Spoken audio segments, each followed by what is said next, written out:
Bonjour les amis et bienvenue au panel de l'école Sabbat de 3B. Nous sommes dans la semaine 8. Le titre de la leçon, c'est Accomplissement de prophétie de l'Ancien Testament. Je suis sûr que vous puissiez nous rejoindre et j'aimerais vous rappeler que si vous voulez votre propre copie de l'école du sabbat, vous pouvez faire cela en allant sur 3abnsabbatschoolpanel.com. C'est 3abnsabbatschoolpanel.com. Alors ne partez pas, nous reviendrons tout de suite.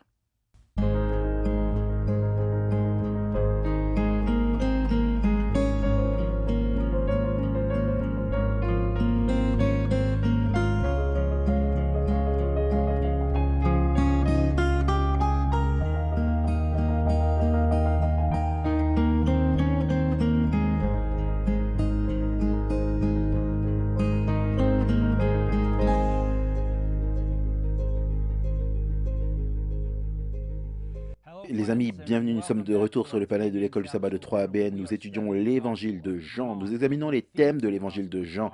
Et cette semaine, la semaine numéro 8, nous regardons l'accomplissement des prophéties de l'Ancien Testament. J'aimerais vous rappeler que si vous souhaitez obtenir les notes de nos panélistes, vous pouvez faire cela en allant sur 3abnsabbatschoolpanel.com en cliquant sur le petit onglet qui dit notes. Et une fois que vous aurez fait cela, vous aurez un formulaire à remplir et ce formulaire vous donnera les notes de l'école du sabbat pour l'éternité à venir jusqu'à la venue de Jésus-Christ. Vous n'avez qu'à faire cela une fois et vous aurez les notes pour toujours.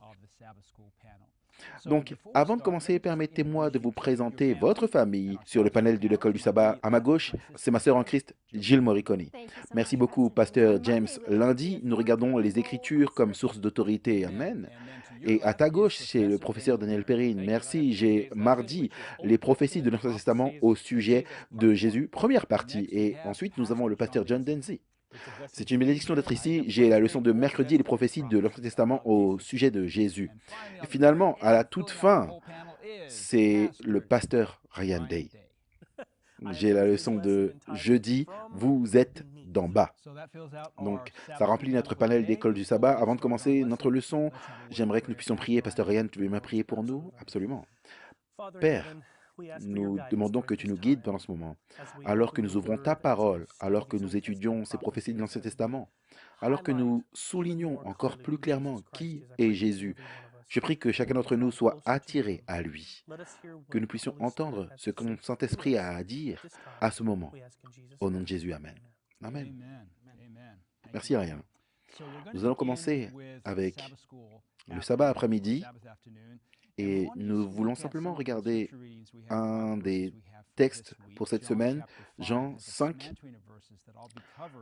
plusieurs versets, 17, 20, 36 à 40, 46, 47. On va également regarder Jean chapitre 13, 18, Jean 17, 12. On va aller dans l'Ancien Testament, Jérémie 2, verset 13 et Zacharie 9, 9. Et ensuite, on reviendra dans Jean. On va regarder le chapitre 8, verset 12 à 30. Notre texte à mémoriser cette semaine, c'est Jean 5, 36. Jésus qui parle ici, il dit « Moi, j'ai un témoignage plus grand que celui de Jean, car les œuvres que le Père m'a donné d'accomplir, ces œuvres mêmes que je fais, témoignent de moi que c'est le Père qui m'a envoyé. » Donc on va regarder un peu les témoins de Jésus. On va voir que, alors qu'on étudie tous ces témoins de Christ, nous ont conduits aux vrais témoins. L'Apocalypse nous dit que c'est Jésus, le témoin véritable. Et nous verrons comment cela se connecte avec le livre de Jean ici. La leçon nous dit que nous pouvons voir dans l'évangile de Jean tout ce que Jésus avait dit et fait, qui révèle qu'il est le Messie, le Christ, qui est venu en Israël. Et il était venu, en effet, comme l'un d'entre eux, un juif né de Bethléem, comme l'Écriture l'avait prédit. Pourtant, comme l'a écrit Jean, Jean 1, 10, il était dans le monde et le monde a été fait par lui et le monde ne l'a pas connu. Il était dans le monde a été fait pour lui et pourtant le monde ne l'a pas connu. C'est une déclaration étonnante. Et comme nous pouvons le voir dans Jean et dans les autres évangiles, beaucoup de gens ne connaissaient pas Jésus alors qu'ils auraient dû le connaître, surtout à cause de tout ce qu'il avait dit et accompli. Donc, nous avons vu cela plus tôt, Jean 1, chapitre 1, au commencement était la parole était avec Dieu et la parole était Dieu. Et bien sûr, la parole a été chez les siens et les siens n'ont pas reçu. Et nous avons parlé du fait que Nous nous émerveillons de l'idée que les Juifs ont rejeté le Messie, Jésus, la parole de Dieu venant dans la personne de Jésus-Christ. Et pourtant, la parole de Dieu nous vient aujourd'hui. Les croyants en Jésus aujourd'hui acceptent-ils Jésus sous la forme de la parole? La parole de Dieu nous ouvre l'Ancien Testament, le Nouveau Testament, nous apportant les vérités de Jésus-Christ, comme par exemple le sabbat, le repos que Jésus nous offre dans cette réalité du sabbat, se reposer dans l'œuvre achevée de Jésus-Christ, se reposer dans ce qu'il a accompli pour nous et reconnaître le sabbat comme un signe qu'il nous sanctifie, qu'il nous scelle, qu'il finit et achève notre rédemption. Les croyants aujourd'hui reconnaissent-ils Jésus comme la parole et le seul médiateur entre Dieu et l'homme? Acceptent-ils Jésus comme le véritable médiateur, le seul médiateur qui vienne à nous dans les Écritures, comme 2 Timothée 2,5, il dit qu'il n'y a qu'un médiateur entre Dieu et l'homme Jésus-Christ. Les chrétiens, aujourd'hui, acceptent-ils Jésus, la parole, comme celui qui ressuscitera les saints endormis à la seconde venue? Ou bien croient-ils à ce mensonge qui a été dit au Jardin d'Éden? Vous ne mourrez point. Vous aurez une âme immortelle. Ce n'est pas ce que la parole enseigne, ce n'est pas ce que la parole nous apporte. Recevons-nous la parole de Dieu, ou bien recevons-nous les mensonges de Satan? Recevons-nous la parole de Dieu ou bien recevons-nous les traditions des hommes? Recevons-nous la parole de Dieu telle qu'elle nous vient aujourd'hui? Parce que nous pouvons nous émerveiller à l'idée que oui, les Juifs ont reçu la parole de Dieu. Comment n'ont-ils pas reçu Jésus? Peut-être que nous ne recevons pas la parole de Dieu alors qu'elle nous vient aujourd'hui. Ce verset, il est venu vers les siens et les siens n'ont pas reçu aujourd'hui. Ce seraient les chrétiens et même les adventistes du 16e jour. Dans Apocalypse 3, verset 20, nous avons une image de Jésus-Christ frappant à cette porte, attendant à l'entrée. Et la porte, c'est la porte de nos cœurs, mes amis. C'est votre cœur, mon cœur. Et Jésus-Christ frappe à cette porte chaque jour. Chaque jour, il veut entrer dans nos vies. Il veut entrer dans nos cœurs, nos projets, nos pensées, dans tout ce que nous sommes. Il veut y entrer. Il veut que sa parole entre et nous dirige, nous enseigne. Il veut que sa parole soit une puissance dans nos vies. Donc, l'acceptons-nous, recevons-nous la parole de Dieu aujourd'hui? Parce que nous avons le même choix que les Israélites avaient, que les Juifs avaient à l'époque de Christ. Nous recevons la parole de Dieu ou non? Dans la leçon de dimanche, nous regardons encore une fois Jean chapitre 5. On va voir quelques-uns de ces versets pour avoir l'accent mis ici par Jean sur la relation avec Jésus-Christ. Son point général, c'est le témoignage qui est donné par Jésus. Parce que si nous pouvons comprendre que Jésus-Christ est celui qu'il dit être, alors nous serons bien sûr plus réceptifs à sa parole. Nous recevrions sa parole alors qu'elle nous parvient pour remettre en question nos traditions, remettre en question nos pratiques, nos affiliations religieuses et même peut-être nos affiliations non religieuses. Cela nous interpelle quand nous voyons dans la parole l'autorité, le témoignage, quand nous voyons dans la parole la vérification de qui il est vraiment. Donc dans Jean chapitre 5, verset 17, Jésus répond et dit « Mon Père agit, jusqu'à présent moi aussi j'agis ». Donc le premier témoin que nous avons de Jésus, c'est le témoignage du Père. Il œuvre avec Christ, car le Père, verset 20, aime le Fils et lui montre tout ce qu'il fait. Et il montrera des œuvres plus grandes que celles-ci, afin que vous soyez dans l'étonnement. Donc, vous avez ce témoignage du Père dans Jean 5, 17 et 20. Et puis, vous allez dans Jean 5, à partir du verset 36.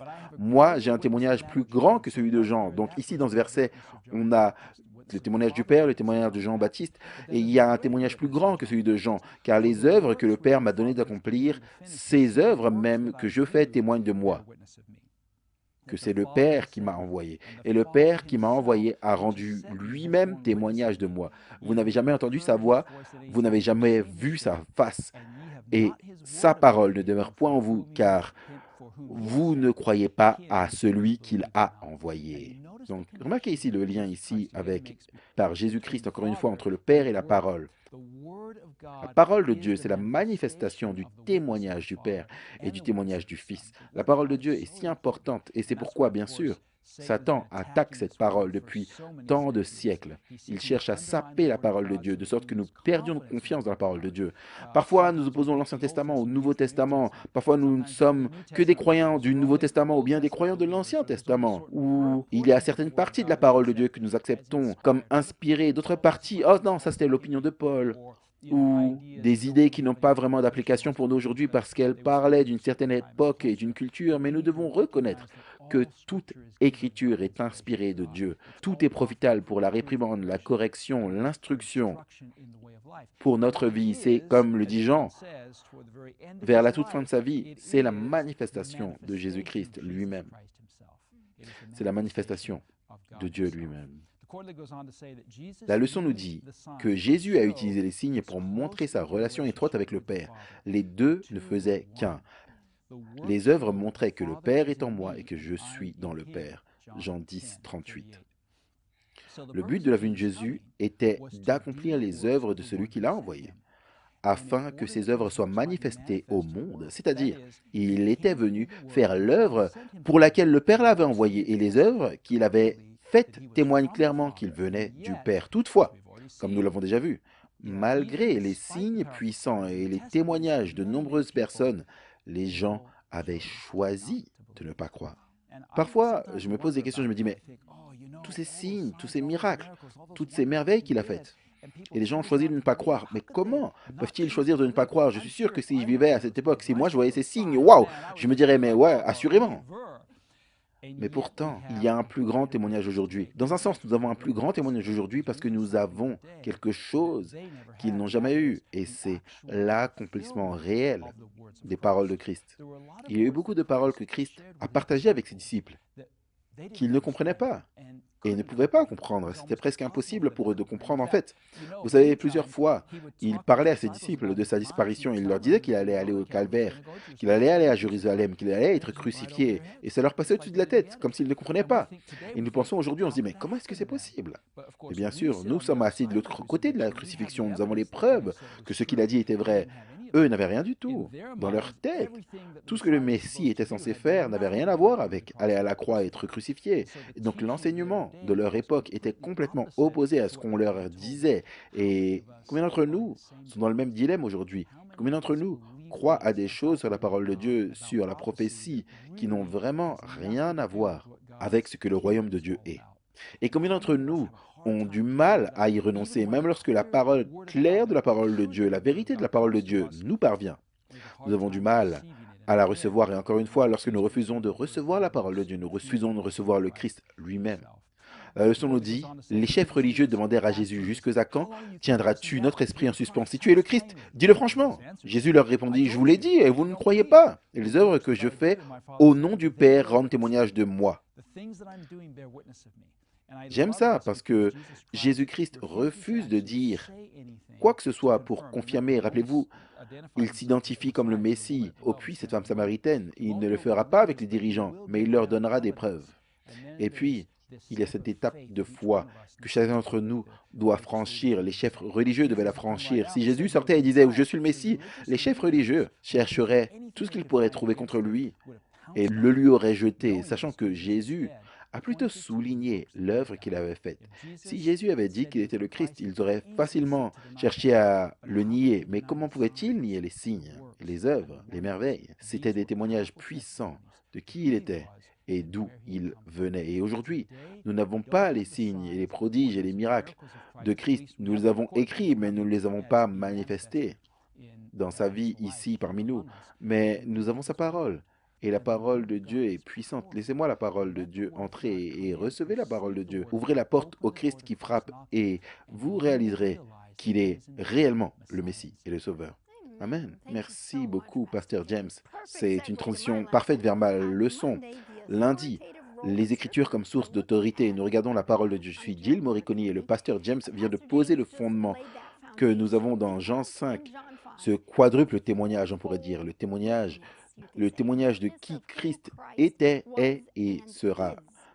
Dans le système juridique juif, les preuves n'étaient pas acceptées à moins qu'elles ne soient basées sur 2 ou 3 témoins. Dans ce cas, dans Jean chapitre 5, Jésus donne 5 témoins pour qui il est. Le témoignage de Jean-Baptiste, le témoignage du Père lui-même, le témoignage des œuvres, des miracles et des signes et des prodiges qu'il a accomplis, et le témoignage des Écritures. Ça, c'est le centre de mon jour. Avant d'aller dans notre verset dans Jean 5, 39, j'aimerais vous poser une question. Comment est-ce que nous connaissons la vérité? Est-ce que la vérité peut être enseignée? On pourrait dire les enseignants peuvent enseigner, mais les étudiants doivent recevoir, les étudiants doivent comprendre et internaliser. Et comment la vérité est-elle reçue? Si vous voulez que vos étudiants reçoivent la vérité, comment la vérité est-elle reçue? Elle est reçue avec une tête, oui, bien sûr. Il nous faut une connaissance intellectuelle, mais la vérité est également reçue avec le cœur. Et en d'autres termes, vous ne pouvez pas simplement avoir une ascension intellectuelle vers la vérité sans une connaissance mentale et du cœur de qui est Jésus. Dans 2 Pierre 3,18, l'apôtre Paul le dit ainsi, grandir dans la grâce et la connaissance de notre Seigneur Jésus-Christ. Ça, c'est la grâce et la vérité. Nous en avons parlé plusieurs fois lors des leçons précédentes dans ce trimestre. Nous voyons qu'en fait, dans Jean 1,17, la grâce et la vérité sont venues par Jésus-Christ. Non seulement la grâce sans la vérité, mais la grâce et la vérité. Est-ce que la vérité peut être comprise sans Jésus? Absolument pas. Dans Jean 5,17, je suis le chemin, la vérité et la vie. Nul ne vient au Père que par moi. Jésus est la vérité.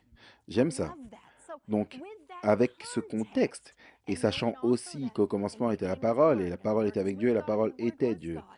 Il était la parole également. Avec ce contexte, regardons le témoignage de l'Écriture. Nous sommes dans Jean 5, 39. Qu'est-ce qui témoigne de Jésus?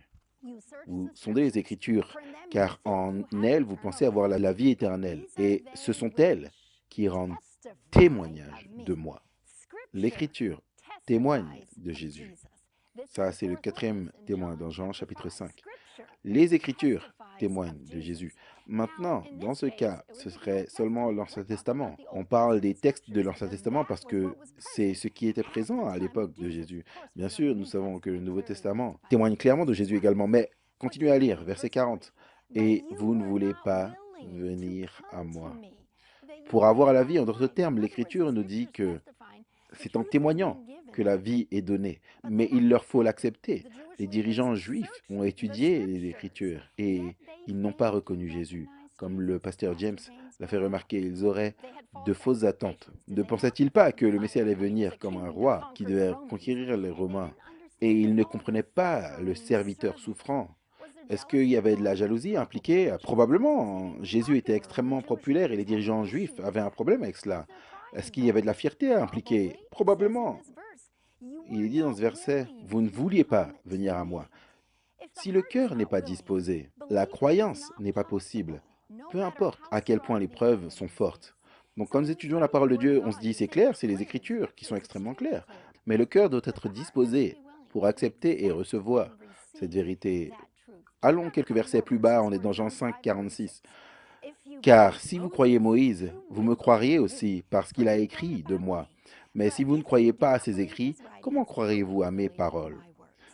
Pour les Juifs à l'époque de Jésus, Moïse était considéré comme le témoin ultime. Ils accordaient beaucoup de crédit aux écrits de Moïse et à Moïse en tant que prophète. Mais en clair, Moïse a témoigné de Jésus. La toute première promesse messianique se trouve dans Genèse 3,15, n'est-ce pas? Je mettrai une inimitié entre toi et la femme. Est-ce que Jésus est là alors que vous suivez l'histoire des patriarches? Absolument. Est-ce que Jésus est là alors que vous voyez la délivrance et l'exode d'Égypte? Moïse, qui était un type de sauveur, a délivré le peuple de l'esclavage égyptien. Jésus est venu en tant que sauveur pour délivrer son peuple de l'esclavage du péché. Le service du sanctuaire, dans tout l'Ancien Testament, est-ce qu'on voit Jésus? Absolument. Chaque fois que le cou de cet agneau parfait, sans tache, sans défaut, était tranché, c'était un rappel de la venue de l'agneau de Dieu, Jésus, notre substitut parfait et notre assurance. Moïse a prévu un prophète qui viendra comme lui-même. D'autres croyaient que Jésus accomplissait également l'Écriture. J'y pense dans Jean 1, 45. Philippe trouva Nathanaël et il lui dit, nous l'avons trouvé, celui dont Moïse et la loi et aussi les prophètes ont parlé, Jésus de Nazareth, fils de Joseph. Donc en étudiant les Écritures de l'Ancien Testament, ils ont compris, les disciples, les apôtres ont compris que Jésus a accompli ces textes de l'Ancien Testament. Maintenant, souvent, lorsque nous étudions cela, nous regardons aux prophéties messianiques de l'Ancien Testament et nous trouvons l'accomplissement en Jésus, pas vrai? On se dit, eh bien, ça a été prédit qu'il naîtrait à Bethléem. Oh, il est né à Bethléem. Il a été prédit qu'il naîtrait d'une vierge. Oh, il est né du vierge. Et donc, on peut trouver cet accomplissement. Mais ce n'est pas là où nous amène cette leçon. Et j'ai le sentiment que c'est là où Daniel et le pasteur John vont aller. Donc, on ne va même pas toucher à ça. Cette leçon se concentre sur quelque chose que, si je suis honnête avec vous, je n'ai pas passé beaucoup de temps à l'examiner. Donc, j'étais très impatient d'étudier cela. Jésus savait qu'il accomplissait les Écritures. Et on va regarder quelques textes de cela qui montrent clairement que Jésus avait compris qu'il était l'accomplissement de ces prophéties de l'Ancien Testament. Allons dans Jean 3. Ça, c'est Jésus et Nicodème, cette nuit, cette rencontre nocturne. Jean 3, 14. Jésus fait référence à quelque chose. Et comme Moïse éleva le serpent dans le désert, il faut de même que le Fils de l'homme soit élevé. Celui qui croit en lui ne périra point, mais aura la vie éternelle. Jésus savait qu'il était ce substitut, ce sacrifice de substitut. Il savait, alors qu'il expliquait à Nicodème que les Israélites ont élevé le serpent et les gens ont regardé et ont vécu. Moi, je vais être le sauveur qui sera élevé. Et le peuple, pour ainsi dire, pourront regarder et vivre. Regardons dans Jean 13. Jean 13, c'est le dernier repas dans la chambre haute. Jésus, sachant que le Père avait tout remis entre ses mains, qu'il venait de Dieu et s'en allait à Dieu, se leva du souper, posa ses vêtements, prit un linge et se ceignit. Jésus savait qu'il était venu, non pas pour être servi, mais pour servir et donner sa vie en rançon pour beaucoup. Il connaissait son but. Il donnait cet exemple d'être un serviteur. Continuez à lire. On est toujours dans Jean 13, verset 18. Ce n'est pas de vous tous que je parle, je connais ce que j'ai choisi, mais il faut que l'Écriture s'accomplisse. Celui qui mange avec moi a levé son talon contre moi. Il cite bien sûr Psaume 41, 9, mais il savait que Judas était le traître et que cela était cet accomplissement de la prophétie. Continuez à lire dans Jean 18, verset 4. C'est l'arrestation à Gethsémanée. Jésus, donc sachant tout ce qui lui arriverait, s'avança et dit, « Qui cherchez-vous » Il savait qu'il allait à la croix comme un accomplissement de sa mission. Et c'est un accomplissement de cette prophétie. Dans Jean 19, verset 28, il est sur la croix. Et il est dit après cela, Jésus, qui savait que tout était déjà consommé, dit, afin que l'écriture fût accomplie, j'ai soif. Il cite Psaume 69, verset 21, à la toute fin de sa vie. Il dit, tout est accompli. Avec une pleine connaissance, il sait qu'il a accompli la tâche qui lui avait été confiée par son Père. Donc, 3 points à retenir pour conclure sur le rôle d'autorité de l'Écriture. Numéro 1, comprendre l'Écriture change notre perspective. Nous apprenons qui nous sommes et pourquoi nous sommes ici. Numéro 2, comprendre l'Écriture nous montre Jésus. Nous comprenons qui est le Christ, quel était son rôle et quelle était sa mission. Numéro 3, comprendre l'Écriture me garde ancré. Vous et moi n'avons pas besoin de tergiverser pour ainsi dire et être influencés par chaque vent de doctrine. La vérité nous apaise. La vérité nous enracine en Jésus. La vérité nous libère. Amen. Amen. Nous voulons être libérés. Nous allons faire une petite pause et nous allons avoir un petit moment missionnaire, un petit témoignage de ceux qui ont été touchés par le ministère de TreeABN. Ne partez pas, nous reviendrons tout de suite. Bienvenue les amis, j'espère que vous avez apprécié ce moment missionnaire. Nous allons continuer notre étude avec le professeur Daniel Perrin. Merci Pasteur James. J'ai la leçon de mardi qui concerne les prophéties de l'Ancien Testament au sujet de Jésus, première partie. Au moment où Jean a écrit le précieux évangile, nous avons entre nos mains. La plupart des chrétiens à qui il écrivait étaient des chrétiens de la deuxième génération. À cette époque, Jérusalem avait disparu, elle avait été détruite, le temple n'était plus, et ils n'avaient pas vu Jésus. La majorité d'entre eux n'avaient pas du tout vu Jésus et marché avec lui, et Jean était le dernier témoin vivant. Cette connexion avec lui, celui qui avait entendu les paroles de Jésus, il décrit cela dans 1 Jean 1. Quand il dit « ce qui est depuis le commencement, ce que nous avons entendu, ce que nous avons vu de nos propres yeux, ce que nous avons contemplé de nos propres mains, que nous avons touché ». Eh bien, Qu'en est-il de tous ceux qui n'avaient pas vu, entendu et touché? Jésus est-il vraiment disponible pour chacun d'entre nous? Et alors imaginez maintenant Jean écrivant cette histoire précieuse de Jésus et il veut désespérément que tous les autres croyants et non-croyants d'ailleurs vivent la même expérience que lui a vécue, même s'ils n'ont pas le privilège de le voir, de le toucher physiquement, de la même manière que Jean l'a fait. Il veut qu'ils croient. Même si vous n'avez pas vu ni touché physiquement Jésus, il y a de nombreuses raisons de croire, et nous trouvons cela tout au long du livre de Jean, et nous allons regarder un endroit ici dans Jean 2, 22, c'est juste à titre d'exemple. Quand donc il fut ressuscité d'entre les morts, ses disciples se souvinrent qu'il leur avait dit ceci. Ce qu'il venait de dire, c'était détruisez ce temple et en 3 jours je le rebâtirai. Donc maintenant, ils regardent du passé vers le futur après la résurrection de Jésus. Ils disent, et ils crurent à l'Écriture et la parole que Jésus avait dite. Ces deux choses vont ensemble. La parole de l'Écriture, qui pour eux était l'Ancien Testament, la Genèse jusqu'à Malachie, la façon dont nous l'avons organisé, et ils vont ensemble, la parole, l'Écriture, la parole de Christ. Donc si vous êtes un chrétien de la deuxième, troisième, dixième, centième génération, il n'y a eu environ que 40 générations depuis la mort de Jésus, soit dit en passant. Mais ça va aussi dans le futur, si vous n'étiez pas là. Même si vous n'aviez que les Écritures, vous avez suffisamment de preuves pour vous conduire à Jésus et à la croyance et à avoir la même expérience que Jean et les disciples ont eue. Donc, au moins 30 fois. Il y a probablement beaucoup plus. Jean inclut des références directes à l'Ancien Testament et des illusions. Une illusion, c'est quand vous lisez quelque chose dans les pages de l'évangile de Jean ou d'autres évangiles et que vous dites « mais ça ressemble à quelque chose que j'ai déjà vu ». Donc Jean fait tout le temps cela, Jésus fait tout le temps cela. Et nous verrons que ça ramène notre attention sur ce qui a déjà été dit, afin que nous puissions également croire. Maintenant, la première ligne de la leçon dit ceci. Dans une discussion avec les chefs religieux sur son identité, Jésus a affirmé l'autorité de l'Écriture. Les auteurs de la leçon ne vous disent pas où, mais ils font référence à Jean 10, versets 34 et 35. Jésus cite Psaume 82 et je ne vais pas décrire pourquoi il l'a cité ou entrer dans ce texte, mais à la fin du verset 35, Jésus dit « Et l'Écriture ne peut pas être brisée ». Alors voici Jésus lui-même qui confirme tout ce que vous avez lu. C'est vrai, ça va se réaliser, ça va être vrai, ça va être accompli, même s'il semble que ça ne s'est pas accompli dans le passé. Regardons quelques-uns qui sont inclus dans la leçon. Le premier, c'est concernant Jean, dans Jean chapitre 1, verset 23, quand les leaders juifs l'interrogent sur son identité et ce qu'il fait. Le baptême, baptisé, mais de quel droit? Jean-Baptiste dit « moi ». Il commence à citer Ésaïe 40, verset 3.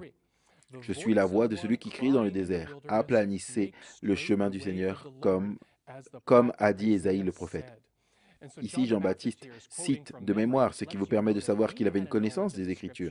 Et Jésus n'avait même pas encore été baptisé. Et il cherche et finalement va voir Jésus, l'agneau de Dieu. Donc encore une fois, c'est Ésaïe 40, verset 3. Regardons ce que dit Ésaïe 40, verset 3. Une voix crie, « Préparez au désert le chemin de l'Éternel, aplanissez dans les lieux arides une route pour notre Dieu. » Ésaïe chapitre 40 commence la section des prophéties d'Ésaïe qui sont la promesse de restauration et d'un avenir glorieux pour Israël. Et ils ont déjà traversé des luttes, des souffrances à cause de leur désobéissance. Quel était l'avenir glorieux que Dieu avait en tête pour Israël? Est-ce que c'était simplement une ville restaurée et un gouvernement sous contrôle humain, que Jérusalem serait à nouveau belle, magnifique, ce qu'elle était? Eh bien, la promesse, au final, c'est un accomplissement futur, et nous voyons cela dans Daniel 9. Daniel 9 également, où il y a une prédiction que Jérusalem serait reconstruite, et plus tard, détruite à nouveau. Donc ce n'est pas seulement la ville sur la terre qu'ils attendaient avec impatience. Ésaïe attend avec impatience, et nous le voyons surtout au chapitre 42, chapitre 49, 50, 52, 53, 61, où Ésaïe spécifiquement attend avec impatience la venue du Messie. Voilà pourquoi Jean dit au chapitre 1, verset 27, « Celui qui vient après moi, il vient après moi, mais il est plus grand que moi. » On l'a déjà vu venir. La préparation qui a commencé avec la prophétie d'Ésaïe atteint son point culminant dans le chapitre 3 et verset 2 de Jean, où Jean-Baptiste dit repentez-vous, car le royaume des cieux est proche. C'est la restauration. Ce n'est plus simplement une ville du passé. Regardez Jean chapitre 2, versets 16 et 17.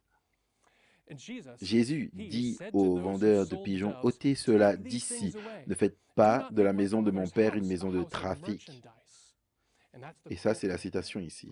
Ses disciples se souvinrent qu'il est écrit, le zèle de ta maison me dévore.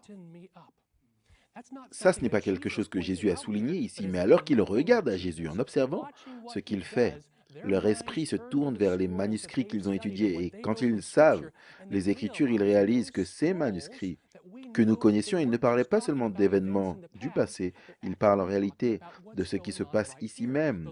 La loi, les écrits, les prophètes sont tous en train de s'accomplir ici même en Jésus, sous nos yeux. Maintenant, ils n'ont peut-être pas compris sur le champ. Certaines de ces choses étaient comprises en parcourant de nouveau les Écritures. Parfois, vous lisez à nouveau un livre et vous voyez les choses parce que vous connaissez la fin. Vous voyez les choses dans l'intrigue que vous n'avez pas reconnues comme importantes auparavant.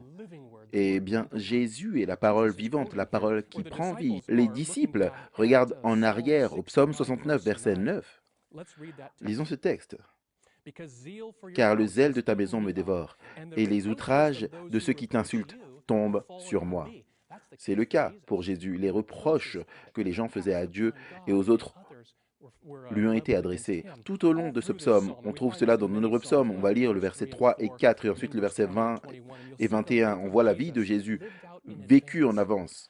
Je me fatigue à force de crier, mon gosier est brûlant, mes yeux s'épuisent à attendre mon Dieu. Ils sont plus nombreux que les cheveux de ma tête, ceux qui me détestent sans cause. Ils sont puissants ceux qui veulent me réduire au silence, qui sont à tort mes ennemis, ceux dont je n'ai dépouillé personne. Il faut. Ça, c'est Jésus. C'est Jésus qui, alors qu'il n'a pas péché, il n'avait aucun péché. Pourtant, il paie le prix pour les pécheurs. Je vais vous amener au verset 20 et 21. Vous allez voir l'expérience de Jésus là également. Regardez deux autres choses.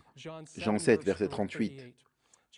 Jésus qui parle, celui qui croit en moi, des fleuves d'eau vive couleront de son sang, comme dit l'Écriture.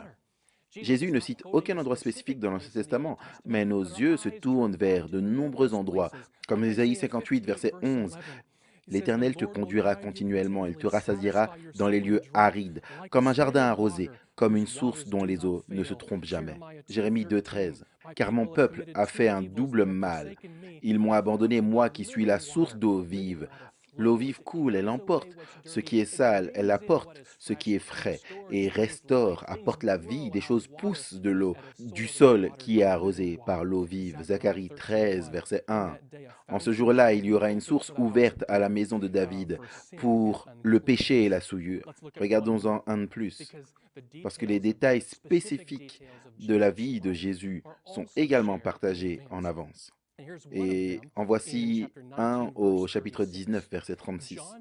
Jean décrit le soldat qui vient, qui prend un bâton, brisant les jambes des criminels, à côté de Jésus, pour qu'il soit suspendu à la croix et suffoque et meure. Mais Jésus, il était déjà mort, donc ils ne lui ont pas brisé les jambes.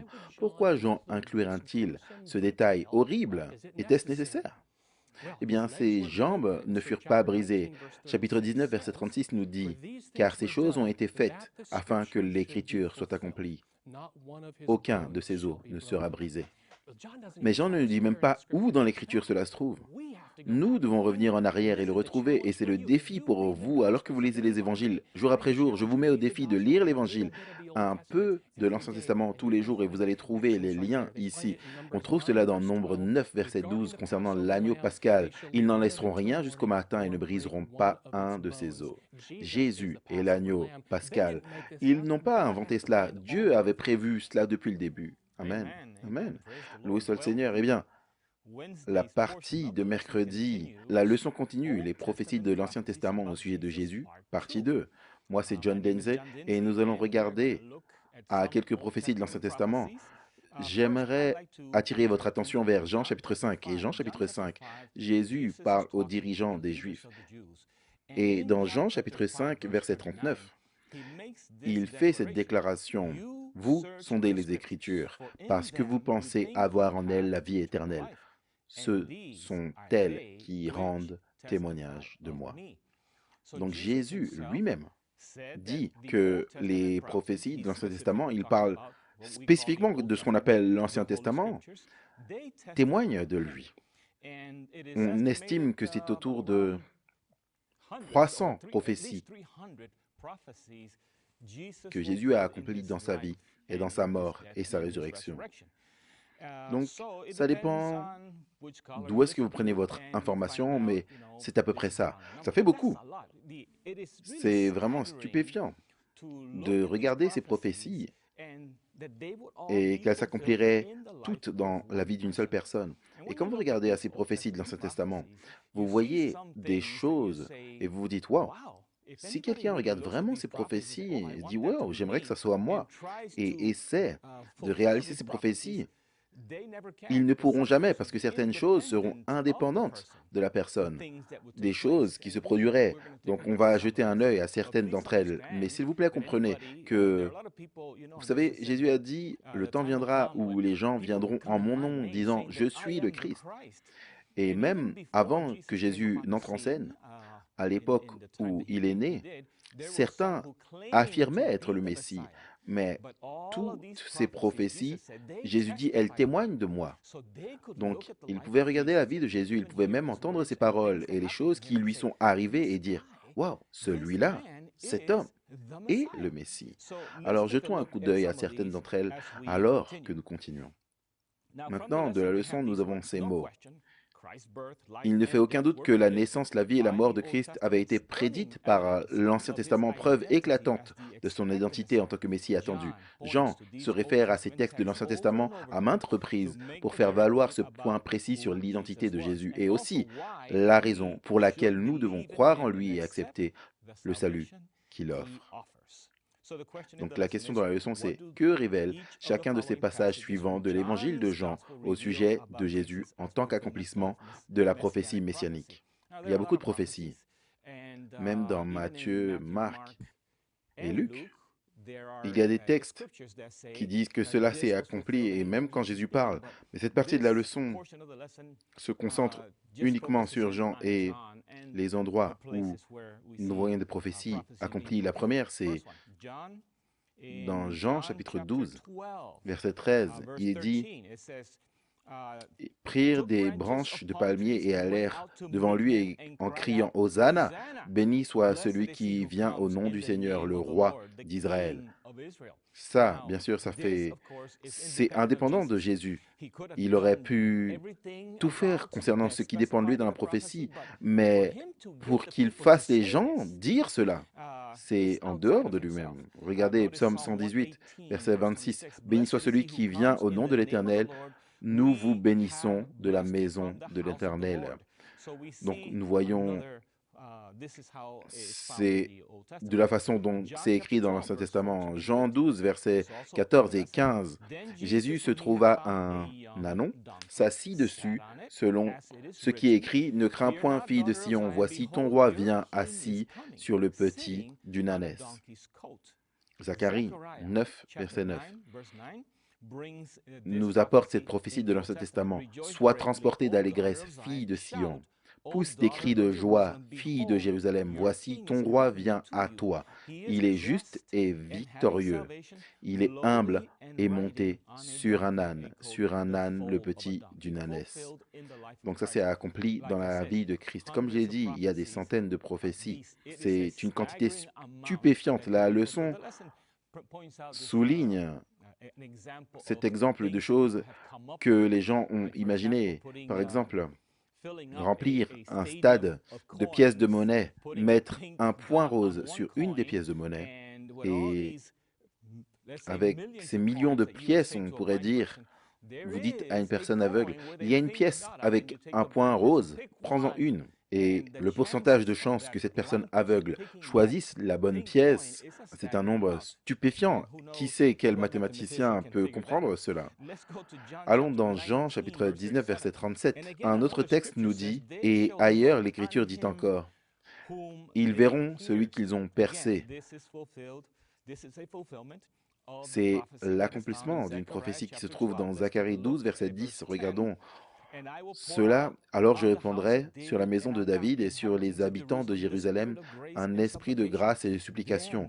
Et ils tourneront les regards vers moi, celui qu'ils ont percé. Ils pleureront et sur lui comme on pleure sur un fils unique. Ils pleureront amèrement sur lui comme on pleure sur un premier-né. Il y a des choses concernant la vie de Christ qu'aucun individu ne pouvait accomplir. Ça, c'est l'une d'entre elles. Ils verront celui qu'ils ont percé.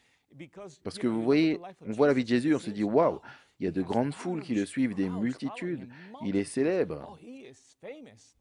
Et les gens, alors qu'ils cherchaient la gloire, ils essayaient de dire, eh bien, moi, je suis Jésus, je suis le Christ. Mais certaines de ces choses qui sont arrivées à Jésus, personne ne pouvait les traverser. Regardons dans Zacharie 13, verset 6. Et si on lui demande d'où viennent ces blessures que tu as aux mains, il répondra, c'est dans la maison de ceux qui m'aimaient que je les ai reçus. Encore une fois, de nombreuses prophéties parlent dans l'Ancien Testament de la vie de Christ. Vous les avez entendues, né à Bethléem, Michée 5, 2, descendant de David, Jérémie 23, 5, né d'une vierge. Ésaïe 7, 14, un prophète comme Moïse. Deutéronome 18, 15, un serviteur souffrant. Ésaïe 53, crucifixion. Psaume 22, résurrection, non abandonné au tombeau. Vous pouvez trouver cela dans le psaume 16, verset 15. Mais il y a une prophétie que j'aimerais vous montrer en ce moment. Elle se trouve dans Genèse 3, 15. Et c'est ce qui suit. Je mettrai inimitié entre toi et la femme, entre ta semence et sa semence. Elle te brisera la tête et tu lui blesseras le talon. Cela parle de Jésus. Il est la postérité de la femme. Il est celui qui a été prophétisé. Et je vais appeler cela une déclaration. Dieu a fait une déclaration selon laquelle la postérité de la femme qui écraserait la tête du serpent, c'est le diable. Et c'est la raison pour laquelle nous sommes dans ce monde. Parce que Adam et Ève sont tombés dans la tentation que le diable leur a présentée. Et Jésus est notre sauveur. Il est la postérité de la femme. La Bible dit, il nous délivrera de ce monde mauvais et nous apportera le salut. Apocalypse chapitre 12, regardons rapidement au verset 10. J'entendis une voix forte qui criait au ciel, maintenant est venu le salut et la force et le royaume de notre Dieu et la puissance de son Christ est venue, car pour l'accusateur de nos frères qui les accuse devant Dieu jour et nuit, ont été abattus, loué soit le Seigneur, verset 11, et ils l'ont vaincu par le sang de l'agneau, par la parole de leur témoignage, et ils n'ont pas aimé leur vie jusqu'à la mort. Vous vous souvenez dans Jean chapitre 1, verset 29, Jean-Baptiste dit, voici l'agneau de Dieu qui ôte le péché du monde. Donc, loué soit Dieu. Maintenant, jetez un œil au verset 12, Apocalypse 12, 12. Réjouissez-vous aux cieux, et vous qui y habitez. Malheur aux habitants de la terre, de la mer, car le diable est descendu vers vous, à animer d'une grande colère, car il sait qu'il a peu de temps. Loué soit le Seigneur. Maintenant, s'il vous plaît, considérez ceci, que toutes ces prophéties de l'Ancien Testament nous aident à être confirmés dans la foi. Nous pouvons voir ces choses et dire, waouh, Jésus-Christ est le vrai, il est le Messie, il est notre Sauveur. Et le salut ne vient que par lui. Maintenant, nous avons parlé du fait qu'il donnerait le coup mortel au serpent à cause de sa vie, à cause de sa mort et de sa résurrection. Jésus a l'autorité de donner ce coup mortel au serpent afin que nous, vous et moi, puissions vivre éternellement en paix et dans le bonheur sans aucun problème. Donc je loue le Seigneur pour ces prophéties. Elles nous aident à comprendre ce qui s'est passé et ce qui va arriver. Et nous pouvons nous réjouir en sachant que Jésus a accompli toutes ces prophéties de l'Ancien Testament. Et il est notre Sauveur. Et il veut sauver vous et moi. Amen. Amen. Merci beaucoup les amis. Moi c'est Ryan Day. J'ai la leçon de jeudi intitulée « Vous êtes d'en bas ». Et nous allons regarder les dynamiques entre Jésus et les chefs religieux alors que ça semble être un thème récurrent alors qu'on y revient souvent, très souvent, alors que Jésus gagne en popularité à mesure que ses enseignements se propagent à travers le pays. Ces chefs religieux ne vont pas partager la popularité et ils deviennent très orgueilleux, jaloux.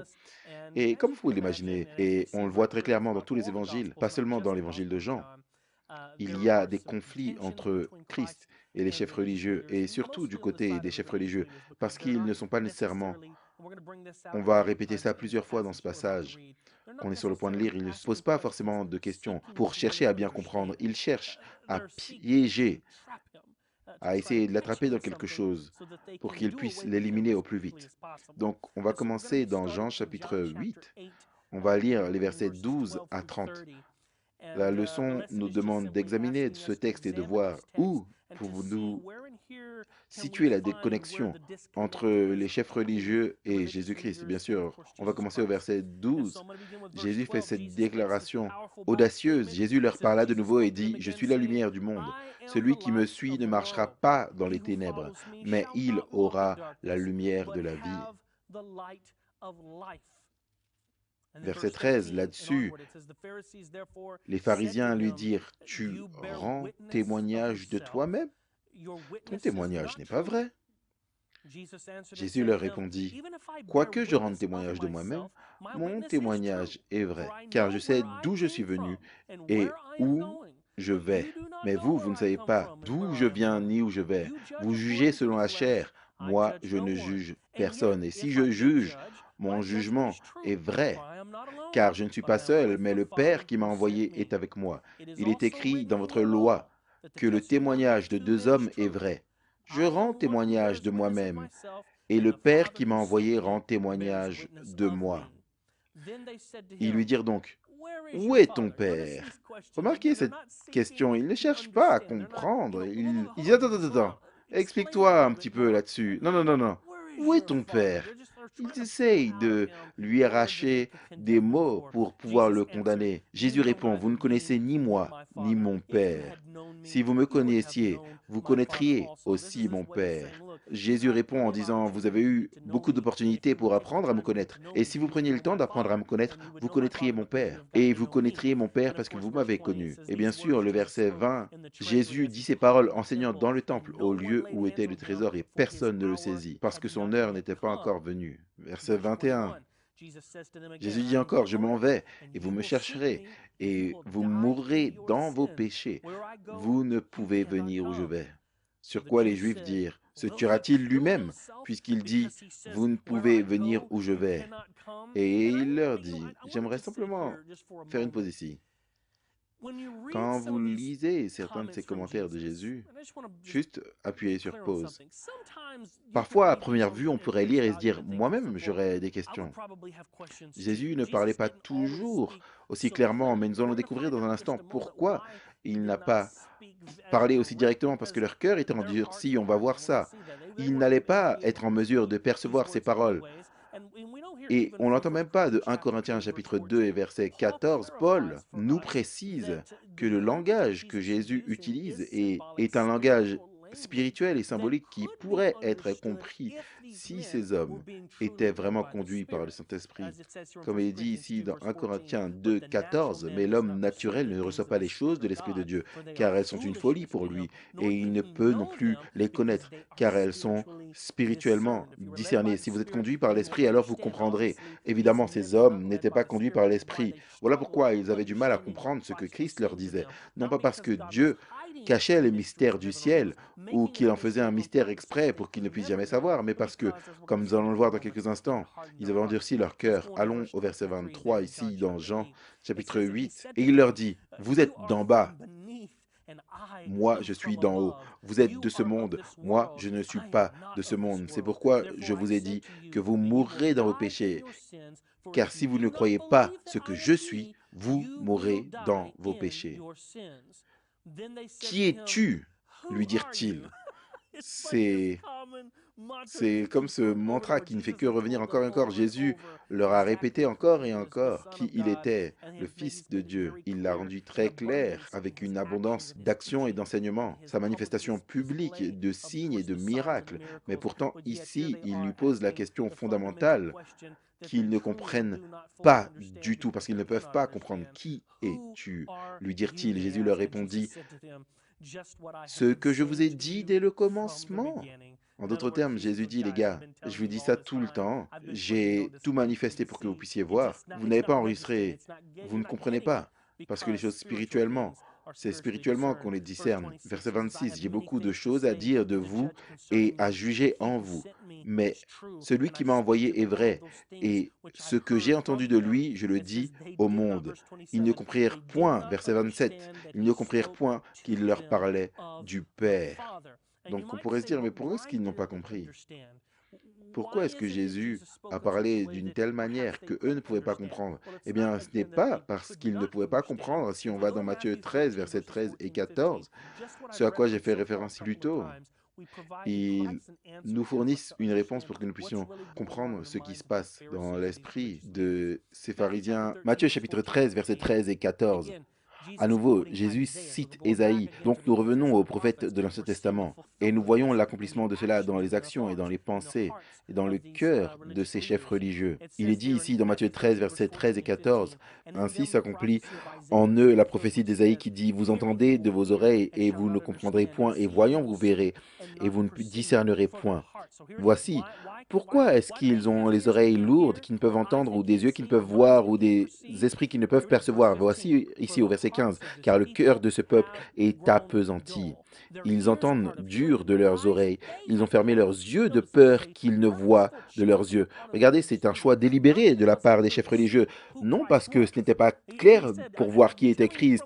Il dit, je vous l'ai montré depuis le commencement, mais ceux-là ont volontairement choisi de fermer leurs yeux. Continue en disant, de peur qu'ils ne voient de leurs yeux et qu'ils n'entendent de leurs oreilles et qu'ils ne comprennent du cœur et qu'ils ne se convertissent et que je ne les guérisse. Convertissez-vous, détournez-vous de vos mauvaises voies afin que je puisse vous guérir. Mais bien sûr, cela ne peut pas arriver. Voilà pourquoi il leur déclare déjà, vous mourrez dans vos péchés. Pourquoi? À cause de l'incrédulité. Ils ne veulent tout simplement pas croire. Et donc au verset 28 jusqu'au verset 30, Jésus leur dit, quand vous aurez élevé le Fils de l'homme, alors vous connaîtrez ce que je suis, et que je ne fais rien de moi-même, mais que je parle selon ce que le Père m'a enseigné. Celui qui m'a envoyé est avec moi. Il ne m'a pas laissé seul, parce que je fais toujours ce qui lui est agréable. Comme Jésus parlait ainsi, plusieurs crurent en lui. Vous voyez, il a parlé du Père et il ne connaissait pas le Père, parce que le Père était manifesté à travers le Fils, juste là, en leur présence même. S'ils avaient connu Christ, ils auraient connu Dieu le Père, mais bien sûr, ils ne voulaient pas. Leur cœur était dur et en fait, ils étaient fondamentalement une, une réalité vivante de 2 Timothée chapitre 3, verset 5. Ils avaient une forme de piété, mais bien sûr, on reniait ce qui faisait la force. Vous pouvez même continuer à le lire, je n'ai pas le temps, mais lisez Matthieu chapitre 23, verset 2 jusqu'au verset 28. Lisez tous ces malheurs où Christ réprimande, malheur à vous, scribes et pharisiens, hypocrites. Je lis le verset 27, ici pour référence, parce que vous êtes comme des tombeaux blanchis, qui en effet semblent beaux extérieurement, mais l'intérieur est plein d'ossements d'hommes morts et de toute impureté. En d'autres termes, ils se lavent à l'extérieur, ils ont l'air religieux à l'extérieur, spirituels, zélés à l'extérieur, mais à l'intérieur, ils étaient spirituellement morts. La réalité était que dans Marc 7, versets 6, 7 et 9, c'est la réalité du cœur de ces pharisiens, de ces chefs religieux. Jésus dit là dans Marc versets 6, 7 et 9, il leur répondit encore, une fois on revient aux prophéties de l'Ancien Testament, eh bien, Ésaïe a bien prophétisé sur vous, hypocrites, comme il est écrit, ce peuple m'honore des lèvres, mais son cœur est loin de moi. Jésus veut le cœur, il veut tout votre être. Il dit là, en vain, il m'adore, en enseignant comme doctrine les commandements d'hommes. Vous annulez fort bien le commandement de Dieu pour garder votre tradition. À nouveau, ayant une forme de piété, mais en reniant ce qui en fait la force, ils avaient la puissance du Dieu vivant, juste là, devant eux, manifestée pendant 3 ans et demi. Ils ont eu de nombreuses occasions de chercher à comprendre, de le chercher de tout leur cœur, de connaître Jésus-Christ. Mais bien sûr, ils ont choisi de rester en bas plutôt que de permettre à leur esprit d'être d'en haut. Amen, amen. C'est un triste témoignage ici, mais nous devons être conscients et tirer des leçons. Il nous reste que quelques minutes pour des déclarations finales de nos panélistes. Commençons par Jill. C'est une semaine un peu lourde pour moi. Je pense juste que Jésus se révèle et son identité est claire dans la parole. Vous et moi avons un choix à faire chaque jour. Je me souviens d'Ézéchiel 18, où il crie, repentez-vous, car pourquoi péririez-vous? Je pense que Dieu demande à chacun d'entre nous, chaque jour, de faire un choix, d'ouvrir notre cœur, de ne pas endurcir notre cœur, mais de recevoir le Seigneur Jésus-Christ. Amen. J'aimerais finir avec 2 Corinthiens 1, verset 20. Donc je suis reconnaissant d'avoir l'opportunité de vous le lire maintenant, car toutes les promesses de Dieu en lui, c'est Jésus. En lui sont oui et en lui sont amen, à la gloire de Dieu à travers nous. Les choses non réalisées concernant l'ancien Israël qui ont été promis dans la parole de Dieu seront et sont en train de s'accomplir pour nous par la foi en Christ, accomplis en Christ à cause de ce qu'il a fait. Amen. Loué soit le Seigneur.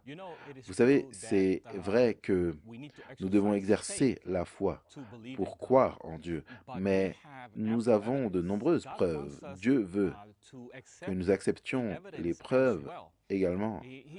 Il ne veut pas seulement que nous le suivions émotionnellement, avec une foi aveugle. Il fournit de nombreuses preuves. Vous voyez des preuves, même ici dans Ésaïe chapitre 1, verset 18, il dit « Viens, raisonnons ensemble, les prophéties sont là pour nous aider à solidifier notre foi en lui et nous vous encourageons à continuer à étudier ces prophéties et à continuer à croire en Jésus. » Amen.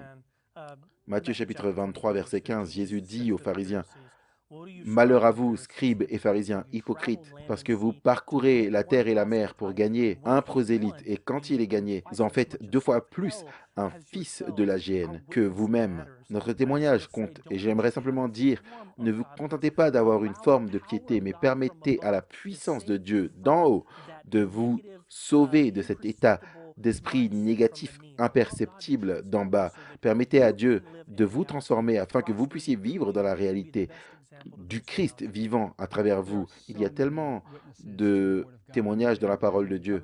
Et alors que nous avons couvert les thèmes dans l'évangile de Jean, nous avons réalisé qu'il y a le témoignage du Père, il y a le témoignage de Jean-Baptiste, il y a le témoin des travaux Jésus-Christ. Non pas seulement les œuvres et les miracles, mais les œuvres qu'il a accomplies sur la vie des gens comme la femme samaritaine, Marie-Madeleine, qui ont été transformés par ces paroles. Et bien sûr, il y a le témoignage de la prophétie sur lequel nous nous focalisons sur la leçon de cette semaine, le témoignage des prophéties qui s'accomplissent. Alors mes amis, soyez sûrs de tirer avantage de ces témoins qui témoignent de Jésus-Christ. La semaine prochaine, nous allons étudier la leçon numéro 9. Le titre, c'est la source de la vie. Donc soyez sûrs de nous rejoindre alors que nous continuons notre étude de l'évangile de Jean.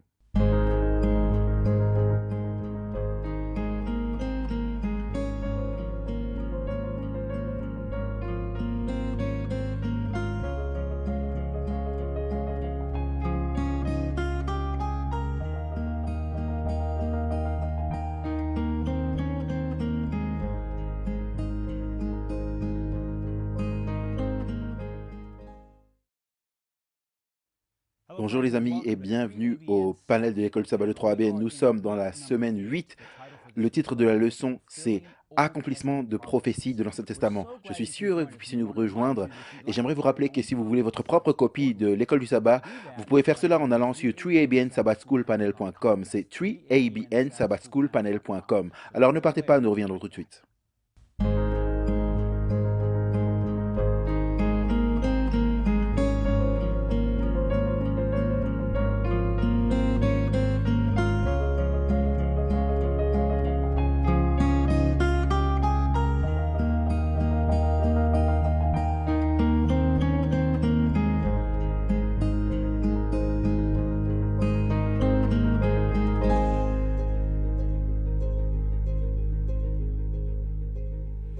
Les amis, bienvenue, nous sommes de retour sur le panel de l'école du sabbat de 3ABN. Nous étudions l'évangile de Jean, nous examinons les thèmes de l'évangile de Jean.